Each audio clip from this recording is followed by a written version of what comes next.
¿Qué tal? Sean todos bienvenidos a un nuevo episodio de nuestra sección titulada Lo que no sabías del derecho, con la participación de los estudiantes del Instituto Tecnológico de Tehuacán. Damos la bienvenida a mis compañeros Nancy Yadira, Carla Ivette, Stephanie y su servidor Marc Anthony. En esta nueva participación e intervención trataremos el interesante tema Concepto y fuentes de derecho mercantil. A continuación te mencionamos el vasto repertorio que tenemos hoy, querido oyente. Comenzando con concepto de derecho mercantil, las fuentes de este y los sujetos del derecho mercantil. Procediendo y continuando con las sociedades mercantiles, clasificación, sus generalidades, hablaremos de las sociedades irregulares, sociedad anónima, títulos y operaciones de crédito. Aquí entras tú, querido oyente deudor, o tal vez no deudor, pero aseguro que tus gastos ya te empiezan a rebasar e intentas conseguir un crédito, así que quédate a escuchar. Cerrando con broche de oro, no es para menos los contratos mercantiles, operaciones de crédito, derecho internacional en los actos de comercio. Así que ponte cómodo, para oreja y disfruta. Pero sobre todo aprende, que cultivar la mente es cultivar el alma y el cuerpo. Pues vamos de lleno y te menciono el concepto de derecho mercantil. Tal vez seas nuevo en esto, así que te hago mención rápido. Existen varios tipos de derecho, entre los cuales destacan el derecho estudiantil, derecho constitucional, derecho penal, derecho mercantil, derecho positivo, derecho objetivo, derechos humanos y fundamentales, derecho subjetivo, natural y derecho vigente. Pero te explicaré, como ya te hice mención, el derecho mercantil. Según el INEAF es el Instituto Europeo de Asesoría Fiscal. Define como el derecho mercantil a la rama del derecho privado que regula el conjunto de normas relativas a los comerciantes en el ejercicio de su profesión, a los actos de comercio legalmente calificados como tales y a las relaciones jurídicas derivadas de la realización de estos. La actividad mercantil está regulada por una serie de normas y principios de distinto origen y orden jurídico que constituyen el derecho mercantil. Tranquilo, si aún no te queda claro, solo escuchen. El derecho mercantil mexicano vigente es un derecho de los actos de comercio, de los que son intrínsecamente, aunque en muchos casos el sujeto que los realiza no tenga calidad de comerciante, sistema objetivo o de nuestra legislación vigente. Me refiero a que tal vez tu oyente no seas específicamente un comerciante, pero realizas el derecho mercantil. Dentro del derecho privado, el derecho mercantil es, frente al civil, personas o población en general, un derecho especial, ya que del conjunto de relaciones privadas del hombre rige singularmente aquellas que constituyen la materia mercantil. Esto es el derecho mercantil, un derecho especial. Constituye un sistema de normas que se contraponen al derecho civil o derecho general. Y el derecho mercantil reglamenta una categoría particular de relaciones, personas y cosas, aquellas a las que la ley otorga la calidad de mercantiles. Marco, ¿nos podrías ahora explicar las fuentes de derecho? Of course, friend. Por supuesto, así que vamos ya. Las fuentes del derecho mercantil mexicano. La doctrina mexicana tradicionalmente distingue tres clases de fuentes del derecho: las formales, las reales y las históricas. Como fuentes formales del derecho se señalan fundamentalmente la legislación, la costumbre y la jurisprudencia. Comprende básicamente la legislación, la costumbre y la jurisprudencia. Gracias, Carla. Respecto a la legislación, son fuentes de derecho mercantil mexicano, entre otras, las siguientes que te voy a mencionar: el Código de Comercio, la Ley General de Sociedades Mercantiles, la Ley General de Sociedades Cooperativas, la Ley General de Títulos y Operaciones de Crédito, la Ley Monetaria de los Estados Unidos Mexicanos, la Ley de Instituciones de Crédito, la Ley General de Organizaciones y Actividades Auxiliares del Crédito y la Ley General del Contrato de Seguro. También, entre otras, destacan la Ley Federal de Instituciones de Finanzas, la Ley de Concursos Mercantiles, la Ley del Fomento y Protección de la Propiedad Industrial, la Ley de Inversión Extranjera y la Ley Federal de Protección al Consumidor. Las fuentes de derecho mercantil son todo aquello que se origina en su aspecto objetivo de norma o regla obligatoria, de conducta y constituye, por lo tanto, el modo o forma especial como se desarrolla y se desenvuelve esa rama del derecho. La principal fuente del derecho comercial es la legislación mercantil. Una ley tiene carácter mercantil cuando el legislador se lo ha dado explícitamente y cuando recae sobre materia que, por la propia ley o por otra diversa, ha sido declarada materia de comercio. En la legislación mercantil comprenden, entre otras, las siguientes: Código de Comercio, Ley General de Títulos y Operaciones de Crédito, Ley General de Sociedades Mercantiles, Ley de Concursos Mercantiles, Ley de quiebras y suspensión de pagos, Ley de comercio exterior, Ley de instituciones de crédito, Ley de la propiedad industrial, entre otras. Las fuentes formales del derecho te las menciono a continuación, y son las siguientes. La ley. El derecho mercantil es derecho positivo, por lo tanto se regula con disposiciones de carácter normativo. Es una rama del derecho privado común, por lo que en el caso de una ausencia de una norma específica y siendo imposible aplicar analógicamente una disposición del propio derecho mercantil para contemplar una laguna, regirá el derecho común, que en este caso es el civil. Tratados aprobados por el Congreso. Ese es otro punto. Es un acuerdo escrito entre ciertos sujetos de derecho internacional y que se encuentra regido por este, que puede constar de uno o varios instrumentos jurídicos conexos y siendo indiferente su denominación. Y para finalizar, la jurisprudencia, que es una interpretación de la ley y es realizada por los órganos jurisdiccionales. No es fuente del derecho, a diferencia del sistema empleado en los países del común, tal y como se establece el Código Civil, pero sirve de apoyo interpretativo, dado el carácter profesional de los jueces y magistrados. La jurisprudencia es consensualmente considerada como la mayor frente interpretativa del derecho positivo, en caso de laguna, aunque formalmente no sea fuente del derecho mexicano. Apuesto a que sabes cuáles son las fuentes materiales del derecho mercantil, Carla. Claro, Marco, son las fuentes materiales del derecho mercantil. Entre ellas está usos y costumbres. Siguen vigentes como fuente directa, ya que el derecho mercantil en sus orígenes es un derecho basado en tradiciones comerciales. Y otra es la doctrina jurídica. Se entiende por doctrina jurídica al conjunto de derechos, teorías e investigaciones que han realizado los expertos en la ciencia jurídica. Y bien, las leyes o normas que regulan o sustentan el derecho mercantil son el Código de Comercio. El supletorio del Código de Comercio es el Código Procesal Civil Federal, como hace unos minutos te lo mencioné. También tenemos a la Agenda Mercantil, la nueva Agenda Mercantil 2020, actualizada y puesta a disposición este año. Esta te puede ser de gran ayuda si estás interesado y la puedes conseguir en cualquier librería o establecimiento de este tipo por aproximadamente 250 pesos. Ahora pasemos a un tema que también es muy interesante y es sujetos del derecho mercantil. ¿Y qué quiere decir eso, Fanny? Pues bien, se los explicaré ahora. Un poco, los sujetos de derecho mercantil son todas aquellas personas que intervienen en un acto de comercio. En el artículo 3 del Código de Comercio establece las características que debe tener una persona para ser comerciante y de las cuales, entre ellas, es poder tener la capacidad legal, sociedades constitutivas, al igual que sociedades extranjeras. Algunos ejemplos de estos pueden ser personas del derecho público. En el artículo 13 del Código de Comercio, el Estado, sus entidades descentralizadas, autónomas o semiautónomas, las municipalidades y en general cualesquiera instituciones o entidades públicas no son comerciantes, pero puede ejercer actividades comerciales, sujetándose a las disposiciones de este código. También existe otra y es el comerciante social. Este es una persona jurídica resultante de un contrato que contiene agrupación de personas, la cual se organiza para aportar bienes o servicios destinados a la realización de un bien común. Claro, ya que lo mencionas, yo también conozco algunos ejemplos sobre sujetos del derecho mercantil, los cuales son comerciante individual. Y esta es de personas que tienen la capacidad legal para ejercer el comercio. Hace de él su ocupación ordinaria, es decir, realizan actos de comercio de un modo habitual, reiterando y repetido. El artículo 2 del Código de Comercio establece que son comerciantes quienes ejercen en nombre propio y con fines de lucro cualquier actividad que se refiere a lo siguiente. 1. La industria dirigida a la producción o transformación de bienes y a la prestación de servicios. 2. La intermediación en la circulación de bienes y la prestación de servicios. 3. A la banca, seguros y finanzas. Y por último, los auxiliares de los anteriores. Otro es el extranjero. En el artículo 8 del Código de Comercio, los extranjeros podrán ejercer el comercio y representar a personas jurídicas cuando hayan obtenido su inscripción de conformidad con las disposiciones del presente código.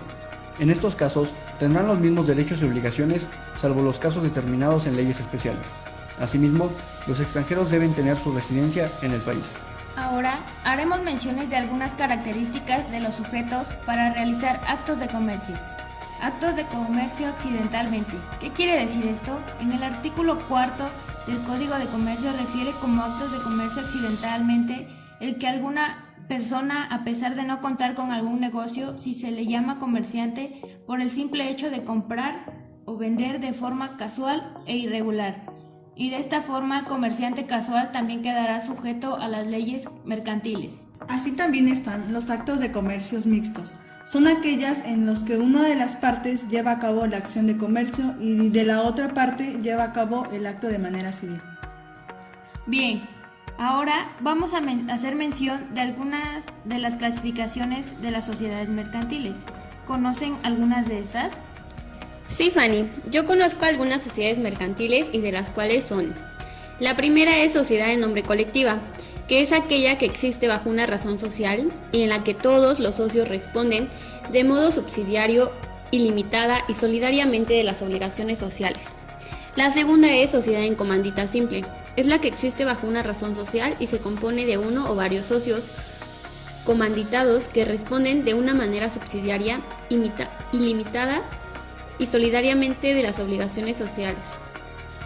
Sociedad de responsabilidad limitada. Se constituye entre socios que solamente están obligados al pago de sus aportaciones sin que las partes sociales puedan estar representadas por títulos negociables. La cuarta es sociedad anónima. Es una forma de organización de tipo capitalista muy utilizada entre las grandes compañías. La quinta, sociedad en comandita por acciones. Es la que se compone de uno o varios socios comanditados que responden de una manera subsidiaria, ilimitada y solidariamente de las obligaciones sociales, y de una o varios comanditarios que únicamente están obligados al pago de sus acciones. La sexta es sociedad cooperativa. Se rige por la Ley General de Sociedades Cooperativas. La sociedad cooperativa es una forma de organización social integrada por personas físicas con base en intereses comunes y en los principios de solidaridad, esfuerzo propio y ayuda mutua con el propósito de satisfacer necesidades individuales y colectivas. Y la séptima es sociedades por acciones simplificada. La sociedad por acciones simplificada es aquella que se constituye con una o más personas físicas que solamente están obligadas al pago de sus aportaciones en acciones. Y cualquiera de las primeras 5 y las 7 pueden adoptar la modalidad de sociedad en capital variable. Ahora, haciendo mención, en el artículo 25 nos recalca que sociedad en nombre colectivo es aquella que existe bajo una razón social y en que todos los socios responden de modo subsidiario y limitada y solidariamente de las obligaciones sociales. Pasemos al quinto tema titulado Sociedades irregulares. ¿Saben a lo que se refiere? Junto a las sociedades mercantiles existen las llamadas sociedades irregulares o imperfectas, y son las que desarrollan una actividad empresarial y no se someten a los requisitos de forma y publicidad de las sociedades mercantiles, ya conocidas y mencionadas anteriormente. De modo que estas sociedades no cuentan con personalidad jurídica, puesto que al no respetar los requisitos de forma y publicidad que se exigen a las sociedades mercantiles, carecen de personalidad jurídica propia e independiente de los socios que la componen, sin que tampoco les sea de aplicación el régimen legal de este tipo de entidades. Se rige directamente por leyes civiles.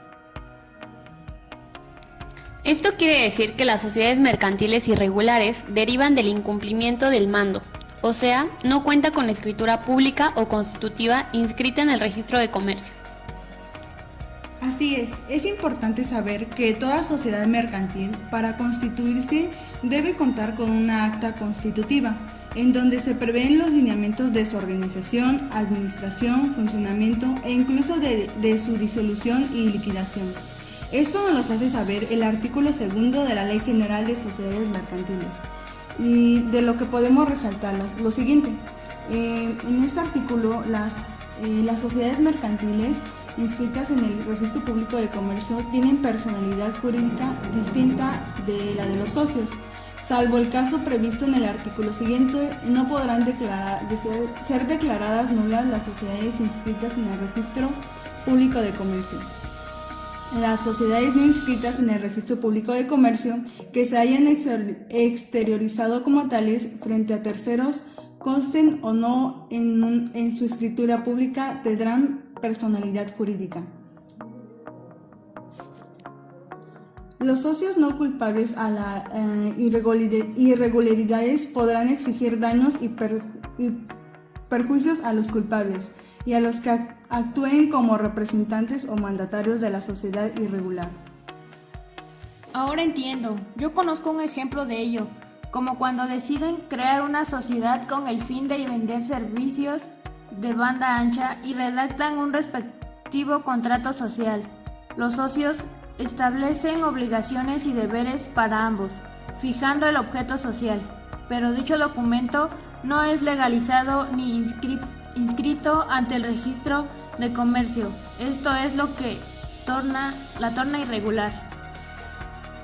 Sí, tiene razón Fanny. Cabe mencionar que la escritura constitutiva de una sociedad, según el artículo 6 de la Ley General de Sociedades Mercantiles, debe contener lo siguiente: los nombres, nacionalidades y domicilios de las personas físicas o morales que conformen parte de la sociedad, el objeto de la sociedad, la razón social o denominación, duración, importe del capital social, expresión de lo que cada socio aporta en dinero o en otros bienes, el valor atribuido a estos y al criterio seguidos por su valorización. Según el capital sea variable, así se expresa indicándose el mínimo fijado, el domicilio de la sociedad, la manera conforme a la cual se haya de administrarse la sociedad y las facultades de sus administradores, nombramiento de sus administradores y la designación de los que han de llevar la firma social, la manera de hacer la distribución de las utilidades y pérdidas entre los miembros de la sociedad, importe del fondo de reserva, casos en que la sociedad ha de disolverse anticipadamente, las bases para practicar la liquidación de la sociedad y el modo de proceder a la elección de los liquidadores y cuando no hubiese sido designados anticipadamente. Todos estos requisitos y demás reglas que se establecen en la escritura sobre la organización y el funcionamiento de la sociedad constituirán el estatus de la misma. Este acto constitutivo es netamente formal, por lo que las sociedades deben constituirse ante un notario público y de la misma forma se hará constar sus modificaciones, pero siempre respetando lo establecido en la Ley General de Sociedades Mercantiles. De lo contrario, el notario no autorizará la escritura respectiva. Esto lo indica el artículo 5 de la misma ley, o sea, de la Ley General de Sociedades Mercantiles.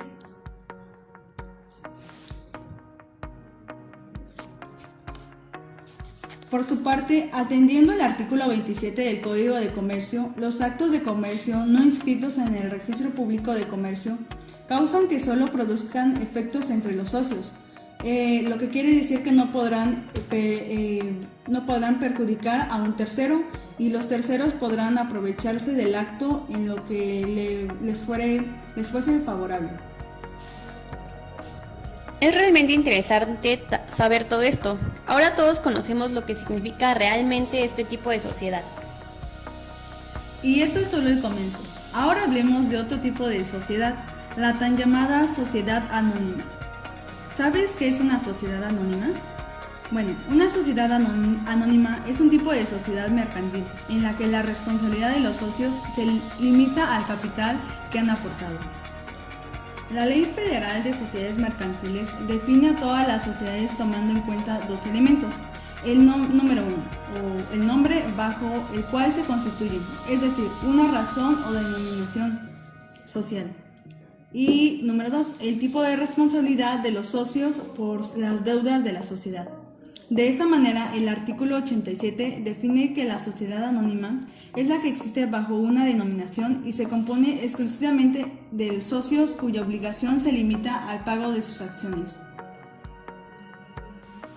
Por otra parte, el artículo 88 de la Ley Federal de Sociedades Mercantiles señala su denominación social y dice lo siguiente: la denominación se formará libremente, pero será distinta de la de cualquier otra sociedad, y al emplearse irá siempre seguida de las palabras sociedad anónima o de su abreviatura SA. Y bien, si dado caso que yo quisiera formar una sociedad anónima, ¿qué requiero para su constitución? Enumerando estos requisitos, en primer lugar, que haya 2 socios como mínimo y que cada uno de ellos suscriba una acción por lo menos. Segundo, que el contrato social establezca el monto mínimo de capital social y que esté íntegramente suscrito. Tercero, que se exhiba en dinero efectivo, cuando menos el 20% del valor de cada acción pagadera en numerario. Cuarto y último, que se exhiba íntegramente el valor de cada acción que haya de pagarse, en todo o en parte por bienes distintos de numerario. Retomando que deben estar inscritas en el registro público de comercio, los requisitos de la escritura o póliza de una sociedad anónima son los mismos, ¿cierto? Muy buena pregunta. En general, para estar inscritos en el registro público de comercio, los requisitos son los mismos para todas las sociedades. Sin embargo, de manera específica, los requisitos para la escritura constitutiva de las sociedades anónimas deben de contener principalmente: número 1, la parte exhibida del capital social. Número 2, el número de valor nominal y la naturaleza de las acciones en que se divide el capital social. Número 3, la forma y términos en que debe pagarse la parte insoluta de las acciones. Número 4, la participación en las utilidades concedidas a los fundadores. Número 5, el nombramiento de uno o varios comisarios. Número 6. Las facultades de la Asamblea General y las condiciones para la validez de sus deliberaciones, así como para el ejercicio del derecho de voto. En cuanto a las disposiciones legales, pueden ser modificadas por la voluntad de los socios, entre otras estipulaciones. Vaya información que nos has brindado, Nancy, muchas gracias. Y pasando a otro tema, Marco, ¿nos podrías hablar acerca de los títulos y operaciones de crédito? Por supuesto. Les explico a continuación. Según nuestra Ley General de Títulos y Operaciones de Crédito, esta ley tiene un básico de 435 leyes como dato extra. Y a continuación les mencionaré los artículos del 1 al 4. Artículo 1. Son cosas mercantiles los títulos de crédito, su emisión, expedición, endoso, aval o aceptación y las demás operaciones que en ellos se consignen son actos de comercio. Los derechos y obligaciones derivados de los actos o contratos que hayan dado lugar a la emisión o transmitidos de títulos de crédito o se hayan practicado con estos, se rigen por las normas enumeradas en el artículo 2. Cuando no se puedan ejercitar o cumplir separadamente del título y por la ley que corresponda a la naturaleza civil o mercantil de tales actos o contratos en los demás casos. El artículo 2. Los actos y las operaciones a que se refiere el artículo anterior se rigen, primero, por lo dispuesto en esta ley y en las demás leyes especiales relativas en su defecto. Segundo, por la legislación mercantil general en su defecto. Tercero, por los usos bancarios y mercantiles y en defecto de estos. Y cuarto, por el derecho común declarándose aplicable en toda la República para los fines de esta ley, el Código Civil del Distrito Federal. Perdóname, querido oyente. El artículo 3, que todos los que tengan la capacidad legal para contratar conforme a las leyes que menciona el artículo anterior podrán efectuar las operaciones a que se refiere esta ley, salvo aquellas que requieran concesión o autorización especial. Artículo 4. En las operaciones de crédito que esta ley reglamenta se presume que los codeudores se obligan solidariamente. Entre los títulos de crédito tenemos los siguientes: letras de cambio, cheques, pagaré, obligaciones, certificados de participación y bonos de prenda. Entre las operaciones de crédito tenemos las siguientes: el reporte, depósito, descuentos de créditos en libros, créditos, prendas, arrendamientos y factoraje financiero. Continuamos con el tema de los contratos mercantiles y operaciones de crédito, y para ello es necesario conocer el concepto de lo que es. Así que les pregunto, compañeros, ¿ustedes saben lo que realmente es un contrato mercantil? En lo personal considero que es algo con lo que al menos una vez en nuestra vida nosotros, o ya sea familiares y conocidos, hemos tenido relación, pero desconozco en su totalidad el concepto. En efecto, Marco, es algo que se ve a diario, ya que para celebrar un contrato mercantil se debe referir a los actos de comercio, los cuales se pueden identificar a nuestro alrededor. Así que en definición, el contrato mercantil es el acuerdo de dos o más voluntades para crear o transferir derechos y obligaciones de naturaleza mercantil, en la cual existe en una de las partes la presencia de un comerciante. Bien, Carla, ¿nos podrías dar un ejemplo de un contrato mercantil? Claro, Fanny, pero antes de continuar con los ejemplos, me gustaría aclarar que en el artículo 75 del Código de Comercio, la ley considera 25 actos de comercio. Ahora bien, algunos ejemplos son un contrato de compraventa mercantil, contrato mercantil de transporte terrestre, un contrato de seguro o un contrato de agencia. Continuamos con las operaciones de crédito. Carla, las operaciones de crédito pueden ser activas y pasivas, así como un préstamo personal, crédito hipotecario, aval y leasing. Yo conozco que las operaciones de crédito pasivas son aquellas en las que los clientes depositan su dinero en la entidad financiera y ésta debe devolver al término del plazo. Y un ejemplo de ello son las cajas de ahorro. Sin embargo, en las operaciones de crédito activas, la entidad financiera presta los recursos a los clientes y obtiene un interés a cambio de este préstamo. Y el crédito hipotecario es un tipo de crédito que está respaldado por una garantía hipotecaria. Es decir, si el deudor del crédito no pudiera pagar las cuotas, el acreedor podría llegar a quedarse con el activo hipotecado, normalmente una vivienda. En el caso de aval, un aval financiero es un instrumento que emplean las entidades bancarias para garantizar el cumplimiento del pago de crédito hipotecario por parte del cliente. Y para terminar, el leasing es un tipo de contrato mediante el cual la entidad financiera le entrega al cliente un activo y a cambio el cliente debe pagar una cantidad de dinero en un plazo determinado. Es importante recalcar que existe la Ley General de Títulos y Operaciones de Crédito que se encarga de regular todas estas actividades. Ahora bien, como último tema de este podcast, tenemos derecho internacional en los actos de comercio. Esto es importante, ya que no solo existen actos de comercio a nivel nacional, sino a nivel internacional, y para ello hablaremos de la Organización Mundial de Comercio. Realmente es la única organización internacional que se ocupa de las normas que rigen el comercio entre los países. Los pilares sobre los que descansa son los acuerdos de la Organización Mundial de Comercio, que han sido negociados y firmados por la mayoría de los países que participan en el comercio mundial y ratificados por sus respectivos parlamentos. Entonces, el objetivo es garantizar que los intercambios comerciales se realicen de la forma más fluida, previsible y libre posible. En efecto, Marco, se busca reducir obstáculos mediante las negociaciones. En mi opinión, este tema es súper importante como base en Derecho para la carrera de Ingeniería en Logística, ya que es la introducción para la materia de legislación aduanera. Concuerdo con tu opinión, Fanny. Ahora bien, el Consejo de Cooperación Aduanera es la encargada de establecer, dirigir y velar por el cumplimiento de políticas, procedimientos y normas aduaneras internacionalmente. Es importante poner un ejemplo de cómo funciona el derecho internacional en los actos de comercio. Y para culminar, me gustaría hablar sobre la Organización Mundial de Aduanas, por lo que mencionaré un poco de su historia. Comenzó en 1947, año en el cual los 13 gobiernos representados en el Comité de Cooperación Económica Europea acordaron crear un grupo de estudio. Este grupo examinó la posibilidad de establecer una o más uniones aduaneras entre los diferentes países europeos, considerando los principios del Acuerdo General sobre Aranceles Aduaneros y Comercio.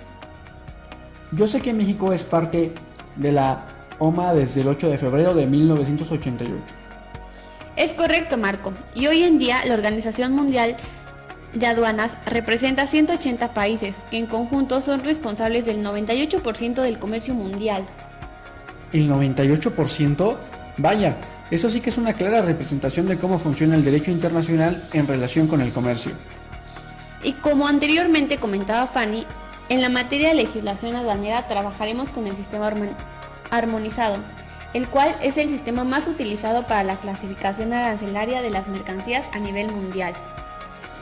Desde mi punto de vista muy personal, el derecho mercantil es uno de los más recurrentes, vistos en nuestra vida cotidiana, diverso y flexible, pero es traicionero.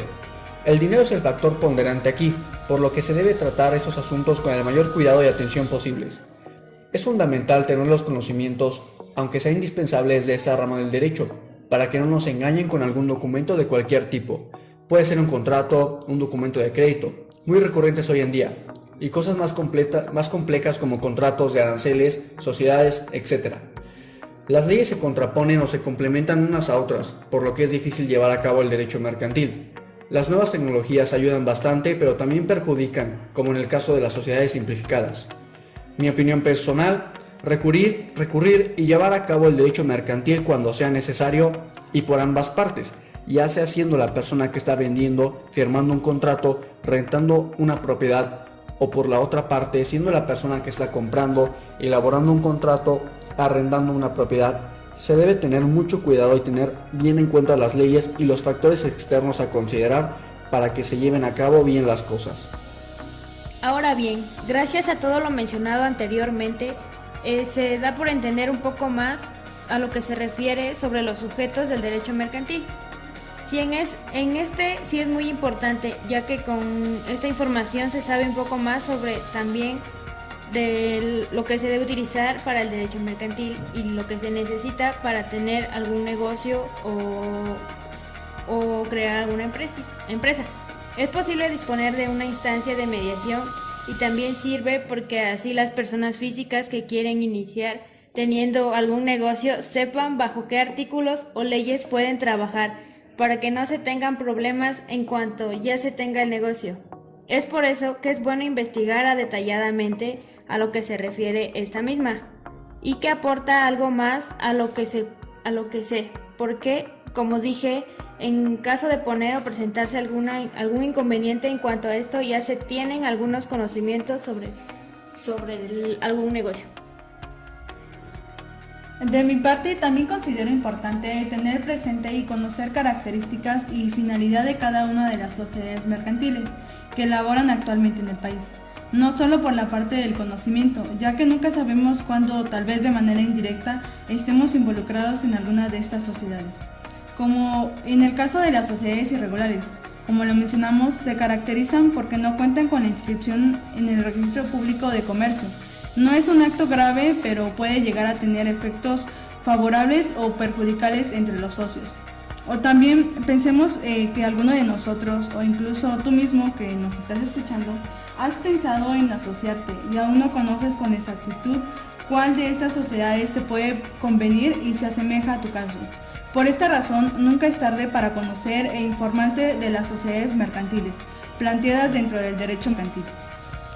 En derecho, el aspecto mercantil es el que en lo personal el que menos disfruto, y no porque no sea útil o sea aburrido, sino que realmente me pone nerviosa y me hace sentir presionada el pensar o contemplar todos los aspectos que se deben considerar en un contrato mercantil.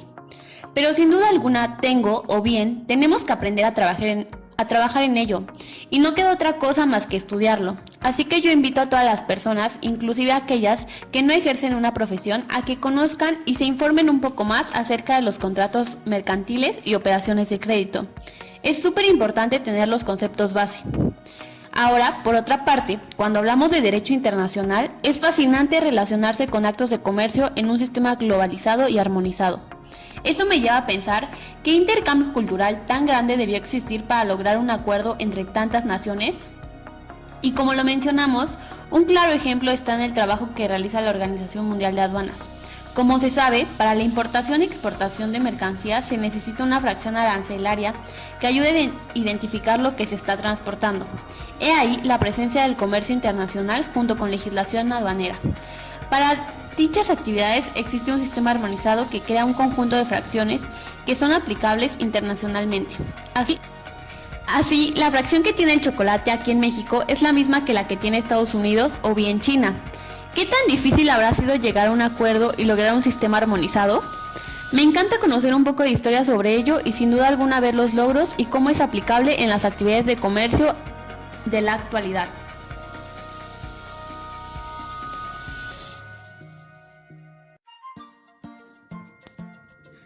Los esperamos en nuestro siguiente podcast de nuestra sección titulada Lo que no sabías del derecho. Bye bye.